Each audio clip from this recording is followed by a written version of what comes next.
Operation সিন্দুর এর 5 দিন পর প্রথমবার জাতির উদ্দেশ্যে ভাষণ দিলেন প্রধানমন্ত্রী নরেন্দ্র মোদী।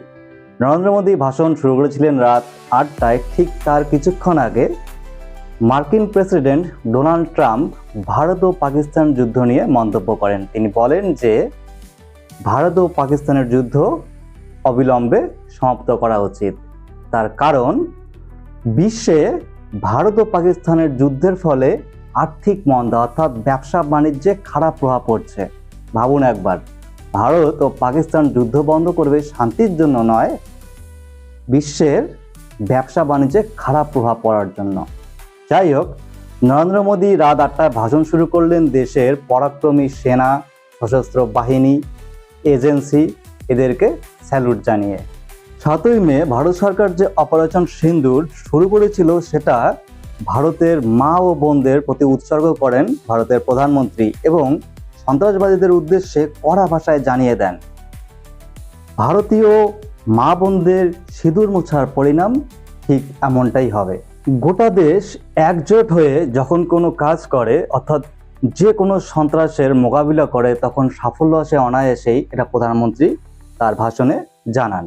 গোটা বিশ্বে যে সন্ত্রাস হয় সেই সন্ত্রাসবাদীরা সবাই একই সুতোয় বাঁধা এবং তার হেডকোয়ার্টার অর্থাৎ আতুর ঘর যে রয়েছে পাকিস্তানে, তিনি সে কথা জানান এবং সঙ্গে এও জানান যে এই কয়েকদিনে অর্থাৎ এই 5 দিনে পাকিস্তানের সন্ত্রাস এবং সন্ত্রাসবাদীদের হেডকোয়ার্টার ভারতীয় সেনা কিভাবে ধ্বংস করতে সক্ষম হয়েছে তিনি সে কথা জানান। পাকিস্তানের সেনা এবং জঙ্গিরা ভারতের কাছে এক প্রকার পরাজিত হয়ে তারা দিশেহারা হয়ে বারবার ভারতকে ধমকি দিচ্ছে পরমাণু আক্রমণের। যদিও ভারত ও পাকিস্তান দুটি দেশই বর্তমানে পরমাণু শক্তিধর অর্থাৎ পরমাণু আক্রমণ করতে সক্ষম। ভারত এবার সাফ জানিয়ে দেয় যে ভারতবর্ষ আর পাকিস্তানের নিউক্লিয়ার ব্ল্যাকমেল সহ্য করবে না। ভাষণে প্রধানমন্ত্রী ভারতের মেড ইন ইন্ডিয়া অস্ত্র বা হাতিয়ারের প্রশংসা করেন এবং তিনি জানান ভবিষ্যতে যদি পাকিস্তানের সঙ্গে কোনো রকমভাবে আলোচনায় বসতে হয় তবে কথা হবে দুটো বিষয় নিয়ে, সন্ত্রাস এবং পাক অধিকৃত কাশ্মীর অর্থাৎ পিওকে।